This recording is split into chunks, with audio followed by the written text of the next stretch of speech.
G'day, it's week 10 and we're getting along now towards the end of term.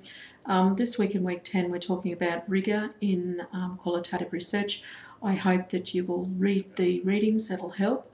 And also rigour is very important in your research analysis in your second assignment. You'll be looking at rigour as well as your methods and procedures. That's part of your methods and procedures when you do analysis. For the assignment task, I think a couple of questions people have asked me is where's the Trudy Dwyer et al. Reference? And the Trudy Dwyer et al. Reference is actually in the learning resources under your learning journey and under week 1. It's listed under week 1 milestone. Other aspects of what you need to do, it's very important that the background, significance and review of literature is really well developed in your assignment. You need to really have a good look at it and get some really quite good literature. And make sure that your research question is identified in the introduction, and introduce the research design as well in your introduction about what type of methodology you're using and the types of participant settings. But no, it's only to introduce it, it's not a full explanation process.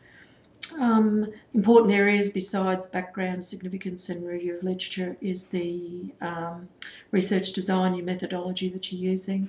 Plenty of references around on research design. Make sure you don't do too many data collection techniques. It's important to remember that what you're doing is qualitative, so just remember to be very careful about the number of techniques. I'll be looking at that because you need to think it through very carefully what it is that you're doing. A good way to answer the question on this assignment is to think of yourself as a researcher and take yourself through the steps about who are the participants, when might you be doing the data collection? Is it whilst the participants are at their work, during their work, after their work? Where would you do it? What type of environment? What type of participants are they? Are they permanent? Are they full-time, part-time, casual people? You need to understand age group might be an issue.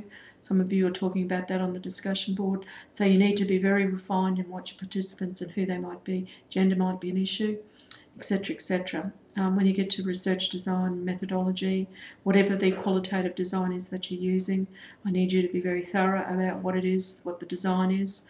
I'll be looking for thoroughness, and I'll be looking for good data collection methods and analysis. And so you need to think through very carefully the type of analysis that would be required for the type of data collection and the research question that you ask. In the ethical considerations, it's pretty standard, and just take care because all the assignments will be placed through Turnitin, so which is a plagiarism detector. So I warn you up front that we'll have that on, and so take great care with that. Short of that, make sure that you finish off your assignment with a couple of finishing sentences that summarise the research question, the nature of the research and the significance of it and the importance of it. And I think, and you should be done and dusted by then. Any problems, as I said, just email me or get back to me. Happy to do it. Take care, and I'll talk with you next.